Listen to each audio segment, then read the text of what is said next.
The Omega Man. 1971. The Omega Man, spelt with that crazy O kind of cut out the bottom. It looks like he's got two little feet. I believe that's Latin. Starring the great Charlton Heston. Oh my god, he was Moses. Oh, this is like next level. Next level. Ben-Hur, Touch of Evil, Airport 1975. Come on, he's one of the greats. I love this guy. So Omega, the 24th and last letter of the Greek alphabet, the extreme or final part, underlined, end. Last Man on Earth story. So we've got Robert Neville, and he is driving around. Looks like he's in California. Just driving around, there's no one around. He's got an 8-track player. Ooh, he is living large. Oh, and we got a classic going on here, just blaring, theme from A Summer Place.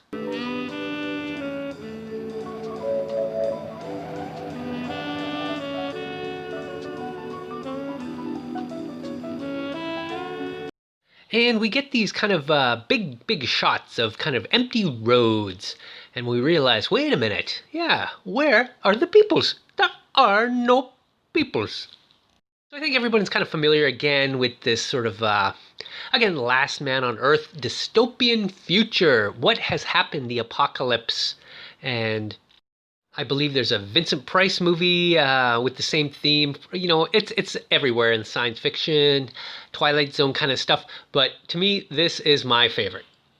So Robert is just driving around, and then out of nowhere, he just stops the car, and he pulls out a machine gun, and he starts firing at the window, because he sees some kind of shadowy kind of figure with kind of almost like a robed cloak on. You can't see their face, but he's just rat-a-tat-tat-tat. Kill that, whatever that is. But more driving from Robert, and then out of nowhere, he just makes a turn and looks like he's going to crash the car. At first I thought, gee lord, geez, I can't even drive. But, oh, turns out he got a flat. And Robert grabs his gun and his gas can, and he's muttering to himself, you know, where's a cop when you need one? So he's a self-talker. Talks to himself. And right there, right in front of where he kind of basically had the big blowout, there is basically an armored car. There's like bricks of gold and money, and I'd be all over that. Just give me that cash, guy. But he just doesn't. He just walks right by, totally ignores it. And I'm just like, what? When you're the last man on Earth, you wouldn't even just grab it, just to play with the money, shove it down your pants in your underwear. Come on, you do it. And so again, more shots of him just kind of walking around, lonely. So Robert ends up at a car dealership. I guess there's a calendar on the wall, March 1975. Oh, and he's angry by this, and he rips it up. And he's basically got some car skills. Not like me, I know nothing. But he checks under the hood. He fills up the car in the display there with a little bit of gas, and then he crashes on through. And again, he's kind of talking to himself. He's kind of making believe that he's got like, what are you going to give me for trade for my Ford? Again, I guess maybe he's going a little nutty. And he pulls up to the theater. And Neville's in there with the flashlight and the sunglasses. I thought that was kind of weird. But he knows how to operate the projector, and he slaps on Woodstock. And we got some little Country Joe and the Fish. And then you see Robert basically mimicking the actor on... Well, not the actor, actually, because this is a documentary. So the real-life person on the screen. So I guess he has seen this before. But I just want to repeat what this hippy-dippy guy says. It's quite interesting. What's really important is that if we can't live together and be happy, if you have to be afraid to walk out in the street, if you have to be afraid to smile at someone, right? What kind of way is that to go through life? So the film is over, the sun is going down, and suddenly... Robert realized, oh, holy shit, it's later than I thought. And he starts to panic, and he imagines phones ringing all over him. Again, this guy is crazy. So Neville says, it's almost dark. They'll be waking up soon. And he's racing like a bat out of hell, just driving all over the streets. And he makes it home, and it is starting to get quite dark, but he breathes a sigh of relief. He grabs his garage door opener, but then these scumbags pour something flammable, kerosene or gasoline in front of him and light it on fire, and suddenly his garage is on fire, but he pulls out the shotgun. Oh, the action is just outrageous, and he's just like rat-a-tat-tat. He just starts blowing them away, and this dirtbag jumps into the back of his car, and he drives on through into his garage, and he just slams on the brake, and he goes flying, pulls out the gun again, and more rat-a-tat-tat. Take that, you dirtbag. And then there's more scumbags in their robes coming in there, and he's like, take that, you dirtbags. And again, more shooting and gunning these stupid idiots down. He's like, how dare you just barge into my house? You make a phone call first. And rat-a-tat-tat, take that, you scumbags. And Neville is prepared. He's got the fire extinguisher, so right away he puts out the fire, turns on the generator, and he lights up the whole house. And oh, it is dark now.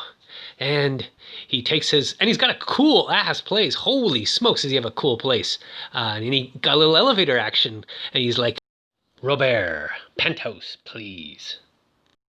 And then Neville, he's all distraught, all sweaty and upset, and he's having some kind of a flashback, bombs going off, probably remembering when found out his son was gay. Well, no, not really. But apparently there was some kind of war, and it just escalated quickly. Russia and everybody, rockets and dropping bombs. And then we got this talking head, this Jonathan Matthias, explaining it all to us like we couldn't figure it out. And more bombs.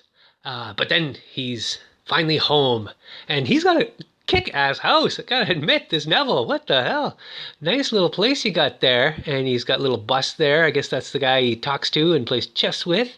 And yeah, cool little spot there. And look at those TVs. He's like Elvis with those TVs. So we got Neville enjoying himself a cocktail, but he's hearing all these noises. He looks out on his balcony, and all these weirdo losers are all out there just making noise and burning fires. It's reminds me of like a folk fest. So then we learn about all these albino weirdos, and there's that Jonathan Matthias.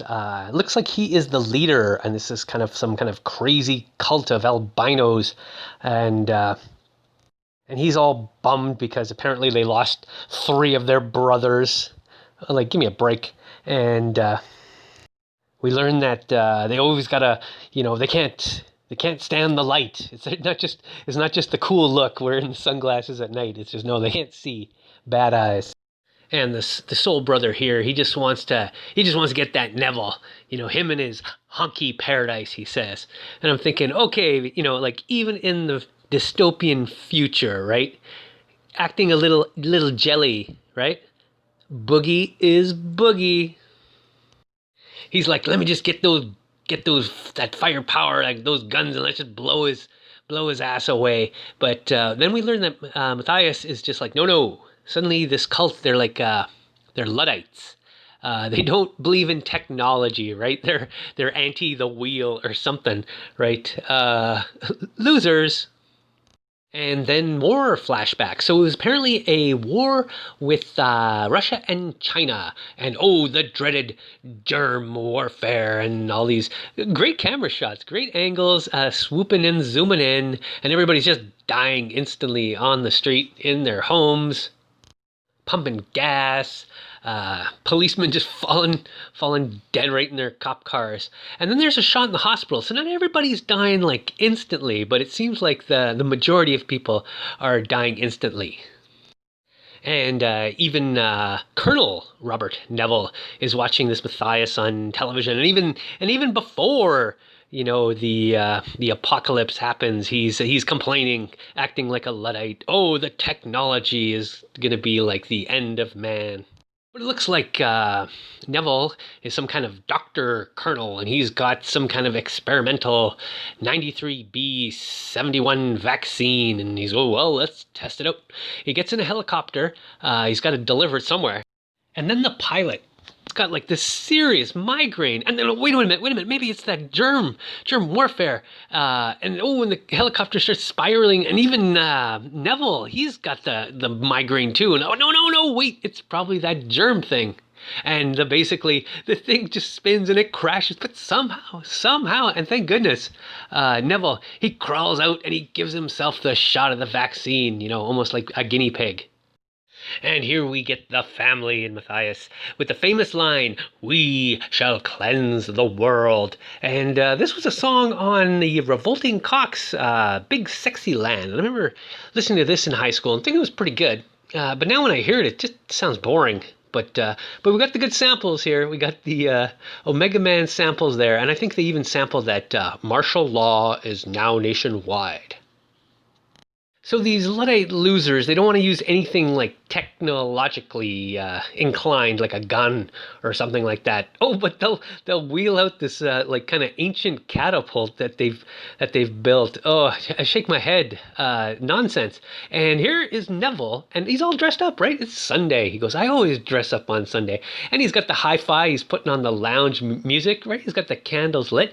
Pretty cool. He's got that bust of Caesar, and he's kind of pretending he's playing chess. It's all very cool.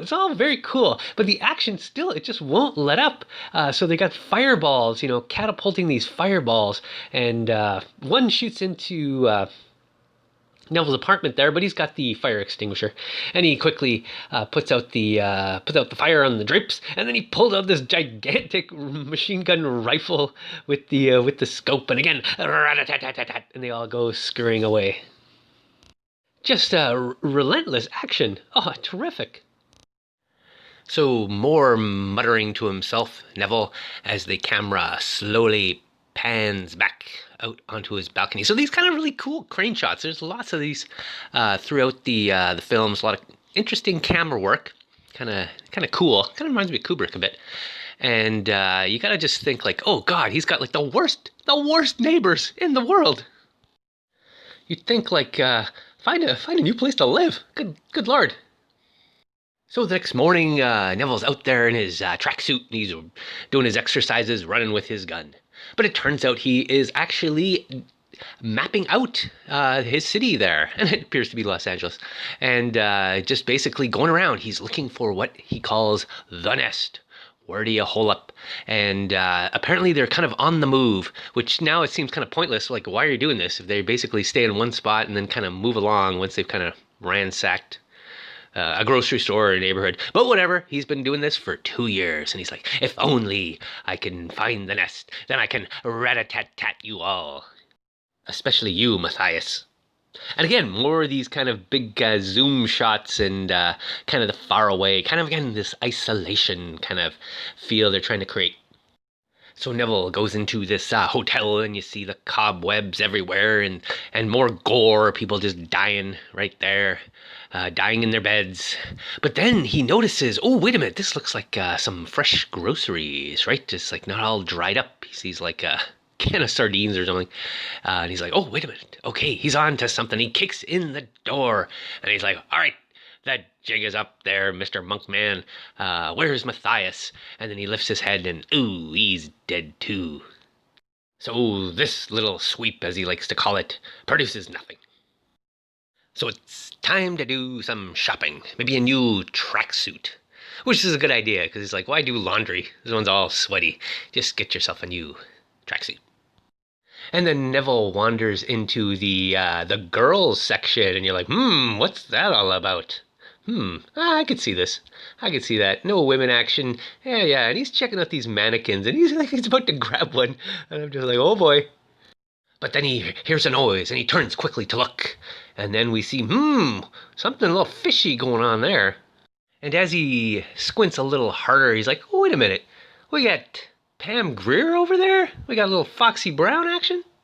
And right away, she kind of looks over, and the jig is up, so she runs, and he chases after her.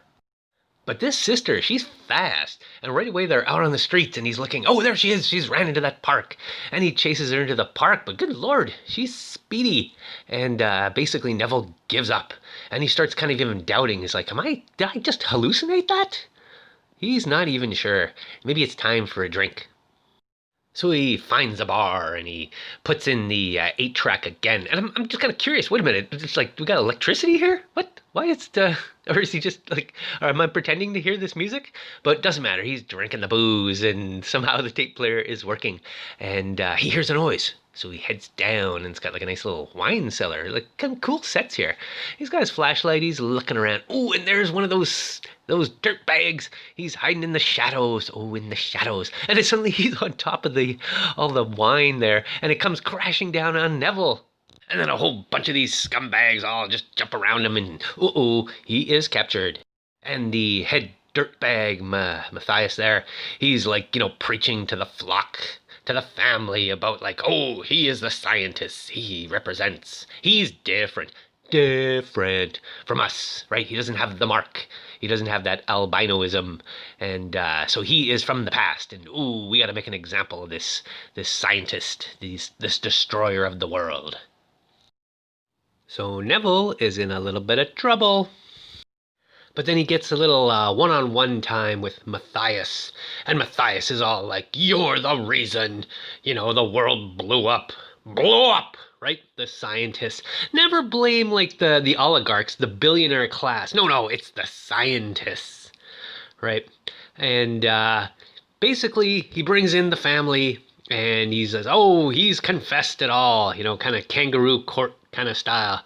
So we gotta burn the heretic, and because he's different, he's so different, and he shows, he goes, Matthias says, show him the mark. So they take off their sunglasses, and they got the little beady blue eyes with the tiny pupils there.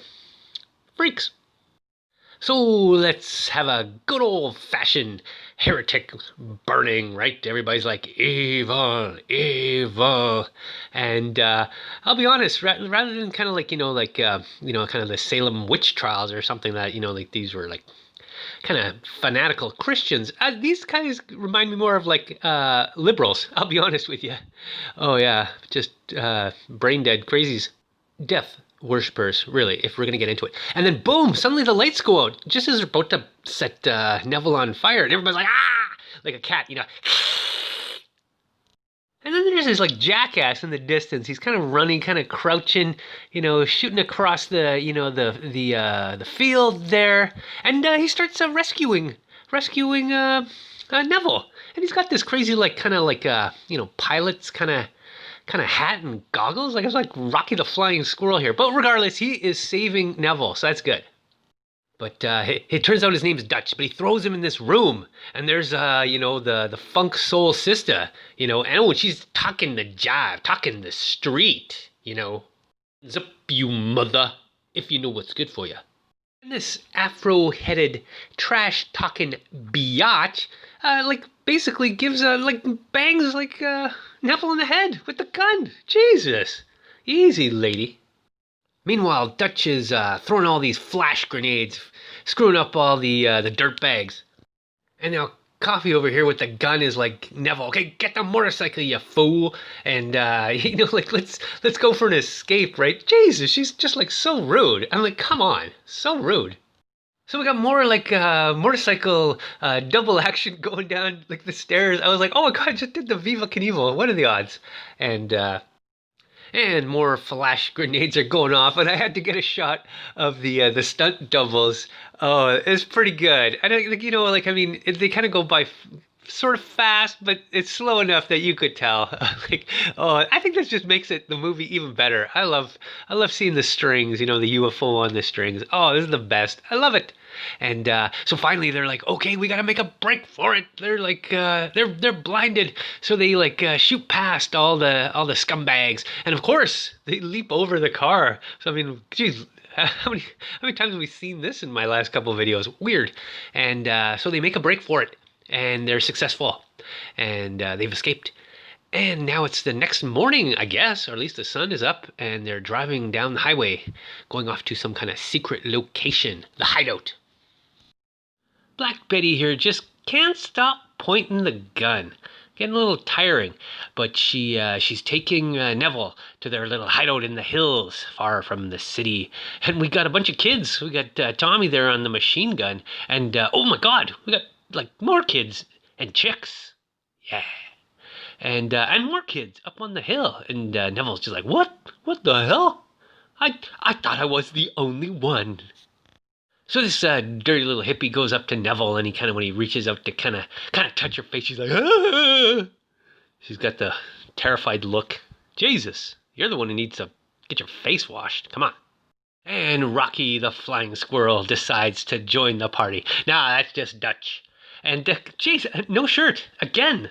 I don't know about these dirty hippies. If I was Neville, I'd be like, yeah, I realize we're the last people on Earth here, but oh, good Lord, come on, some basic, grooming. Is that too much to ask? So Dutch here, he's like a medical student too. Before they scratched the Earth.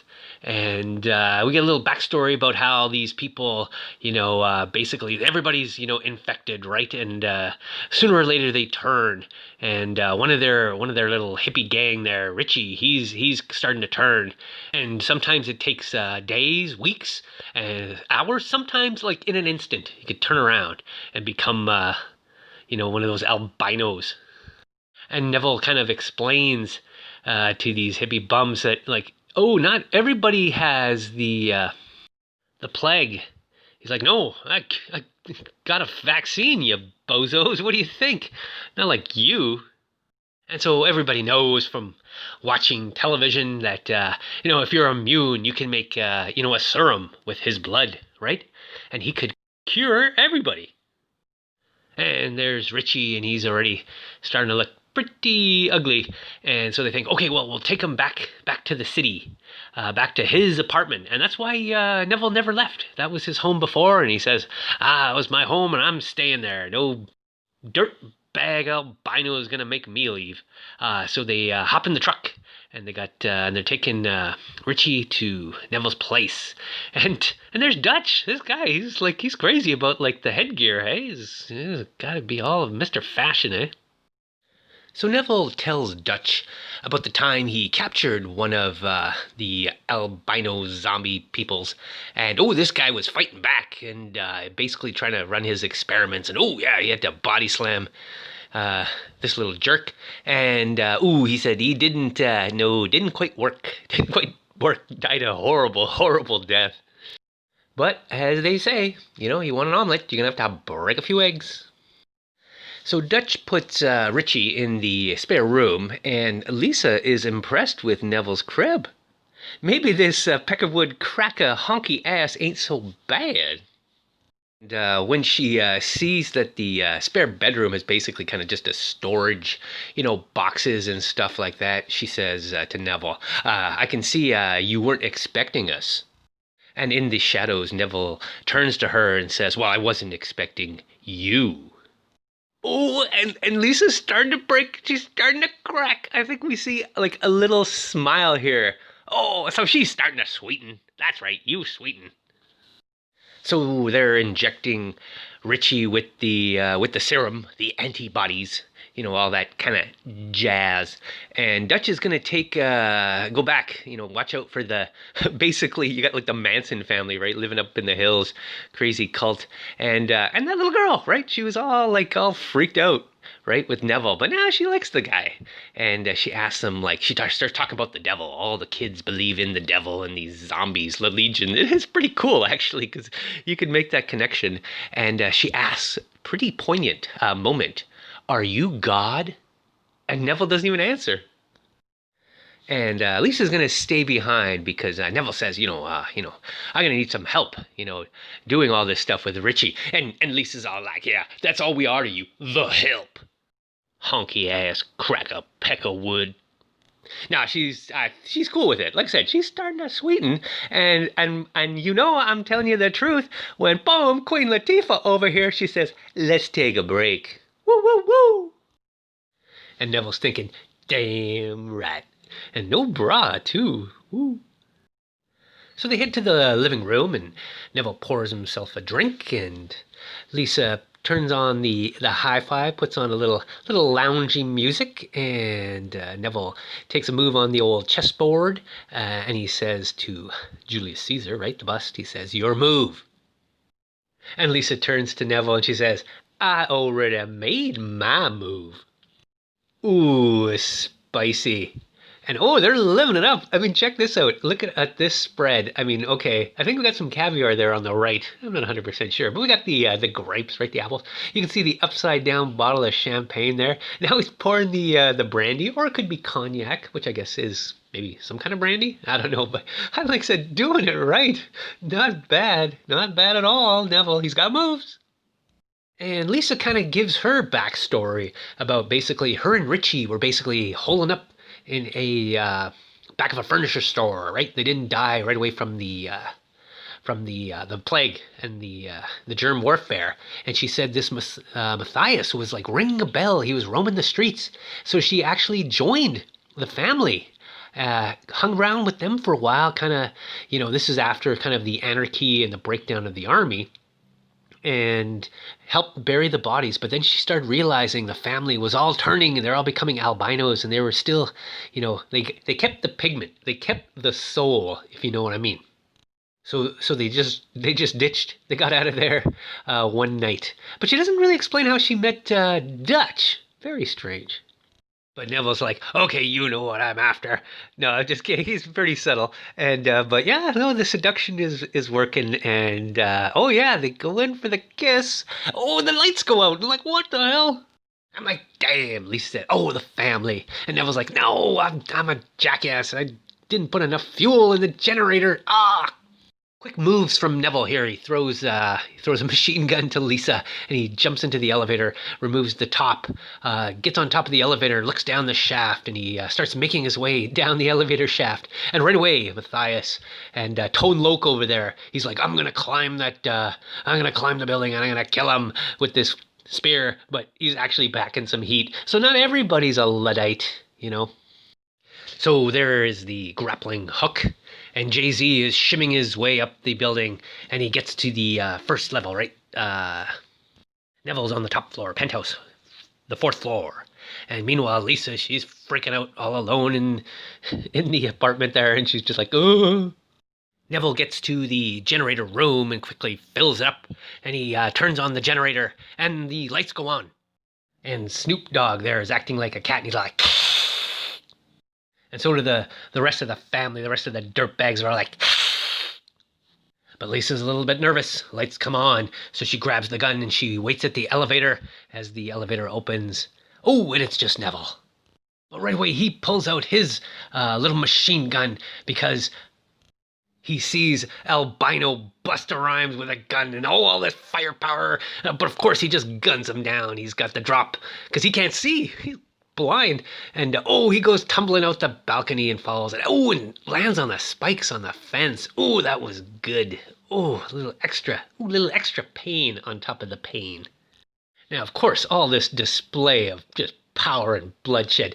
Oh, that's got Lisa here. Oh, she is hot. She's hot to trot. And she's gonna give up the sugar. And it looks like Lisa decided to stay the night. Hope I don't get censored for this little crack shot. Lisa and Neville head to a hospital, and they walk by all these corpses everywhere. They've come to get some medical equipment.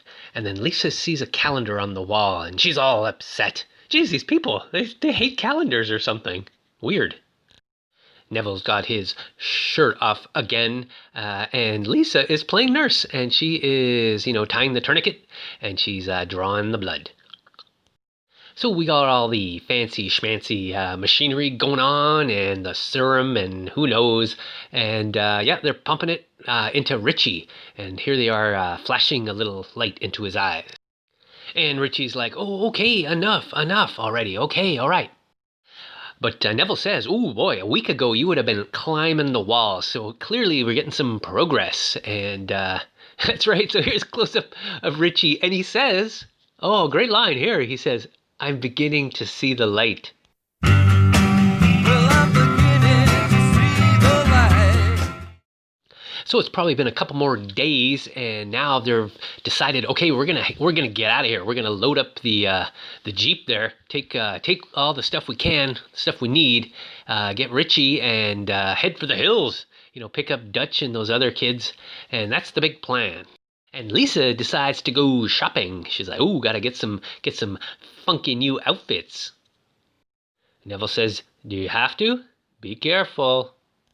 So there's Richie eating his soup, and it looks like he's okay in the light. He can operate now. He's not like doing that thing. And he asks Neville if this whole serum thing would work on, I guess he says tertiary cases. I guess it's the people kind of like Matthias and the family who are like, basically like 100% albino. And Neville's just like, oh, I don't know, hard to say. And there's Lisa, and she's grabbing some pecans, I think? I thought she was getting some clothes. I thought she was getting some sexy lingerie. Jeez, pecans, what do you... Oh, so this is a great little scene here. I do love this set. Oh my god, it just looks so fake, right? Oh, it's tremendous. And you got the sandbags and the machine guns there. But Youngblood here, he's being like a total dick. He's like, oh, what about the family? What about Matthias? And Neville's just like they're vermin. They're scumbags. They're dirtbags. What the hell? He's like, he's like, Richie's like, oh, why don't you try to save them, right? And he's like, well, screw that. And so Richie says, well, if you're not going to cure him, then kill him. And Neville says, like, yeah, for sure, I would, if I only knew where they were. And Richie knows, the old court building. And Neville's like, what? I've been looking for that place for over 2 years. He's like, oh, I just want to throw a grenade in there. But he's like, that's okay. Let it go. They're half dead already. And more shit talk from Richie, and Neville just has a sense of humor, like, oh, you're so young and stupid and dumb. You don't understand life. And he's just chuckling away. And now I'm starting to get a bad feeling about this young blood. Oh, he's not right. He's not right. Angry young man. So Neville drives up to the hill to pay a visit to Dutch, and he tells him that Richie is cured. It works. The serum works. And Dutch is just like, oh, that's great. Great news. And here's a little more cheesecake of Lisa. Wow. And Neville tells Dutch and the rest that the plan is we're gonna pack up the Jeep and we're coming out. And basically, let's start all over again. Let's find a nice place far out in the middle of nowhere. And Dutch is all excited. He's like, yeah, like we'll start all over again, like the Garden of Eden. So again, more satanic references. Oh, terrific. So Richie is writing a note, and you're thinking, after the apocalypse, I mean, who writes a note? So Neville comes back home, and he's looking for Richie. And, he sees the note he placed on Caesar's head. Neville reads the note, and he is horrified. It says, had to find out who's right, you or me. So Neville figures that sucker, he's gone down to the courthouse to talk to those freaks. And sure enough, here comes Richie on a little Suzuki motorbike, and I'm just like, what? Where did you find that thing? And I thought that a bicycle probably would be like make a little bit more sense, but it's still pretty cool. And so he kind of creeps on inside. And if you haven't quite figured it out yet, what Richie is doing, he turns around, hears a noise, and there is like Lady Justice, or I don't know, just that famous Scales of Justice statue, right? So yes, he's in the courthouse looking for the freaks. And Richie is captured, and Matthias is just like, why have you come here, Richard? And Richie's just like, no, I gotta explain. Neville's got a serum. He cured me. He said he can cure all you. Make you normal again. And this is Matthias is just like, it drives him up a wall when he hears this. He's like, oh, damn you, rotten kid. I don't want to nitpick here too much, but like I said, there's like a few, like I said, little like plot holes here. So we've got Lisa, right? And she's come home from her shopping, but it's already dark. And I'm just like, what? These people come out at night. So again, ooh, a little bit of a flaw, I would say. Not the biggest flaw, but again, kind of nonsensical, right? And here's the shot of so like they were enraged, right? The zombie albinos, and they got the torches, and they're like screaming, "We shall cleanse the world." They're in a killing mood, exactly. Like I said, just like liberals. Like I said, they're just totally like liberals. And oh no, just like that. Oh, Lisa turns into well, she's skin's a little paler, not so bad. We can do something with that hair, but oh yeah, she's gone and turned. Oh, she's turned. And Neville's right. He heads right to the courthouse, and he's got the jeep, and he runs right inside. He looks at, oh look, they've killed Richie. Oh, Richie's so young and dumb and stupid. Oh, why? The idealists will always lose. And Neville again is just like, oh my god. So Neville gets in the Jeep and he's racing back home. And I just want to pause here for a second. I mean, take a look at that Hollywood set. Oh my god, like this is not a real city. This is definitely like on the studio lot. Oh, it's just classic. Like it's just so great. Like it's just this is not real. Oh, it's just perfect. So he switches on the lights, and the scumbags have made barricades, but he just blows right through them. Ooh, but one of their little snafus catches Neville, and he flips over the Jeep. But he's all right. But the zombie people are like shooting arrows and throwing bricks and rocks at him. So he shoots a bomb, or he starts rat-a-tat-tatting them, but then he's got a bomb, and he just throws it into their car, blows them all to hell. And all those dirtbags are all like, "Rawr, rawr, rawr," in the street. He's walking down the street with his machine gun, just rat-a-tatting everybody. They all run like, "Woo!" He's just like he's just strutting down the street. Like, come on, let's see, go for it. So again, he's just kind of sauntering back home, right? And he takes the elevator up, but oh, it's a little dark in there. Ooh, maybe he's a little freaked out because of Richie, but you would think he would be a little bit more. He'd be picking up, that something's a little not quite right. And he's like, Lisa, where are you? I got news about Richie. And Lisa kind of comes up from in the shadows, and she goes, I know, Matthias told me. And again, he's like, my God. Oh, but look out, there's Matthias and all his other scumbag buddies. Oh, and they're all over the place. And they're like, how the hell did you get in? Oh, was that you, Lisa? And they wrestle down Neville, and they hold him down, and then they just go to town. They just start destroying. Oh, it's terrible to see, but they just start destroying his place, just smashing everything to smithereens. Oh, it's just awful. Oh, and there's Lisa looking like a total weirdo. I don't know. I was supposed to believe she got brainwashed like in a couple blocks. I don't know.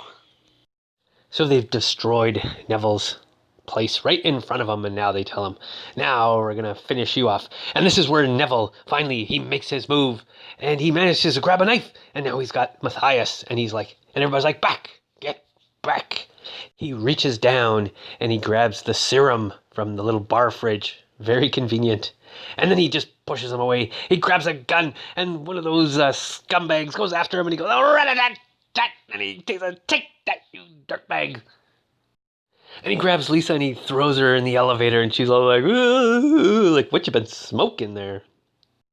And as they're racing out to get onto the street, Neville looks at his watch and he's like, oh, it's going to be sunup in like 10 minutes.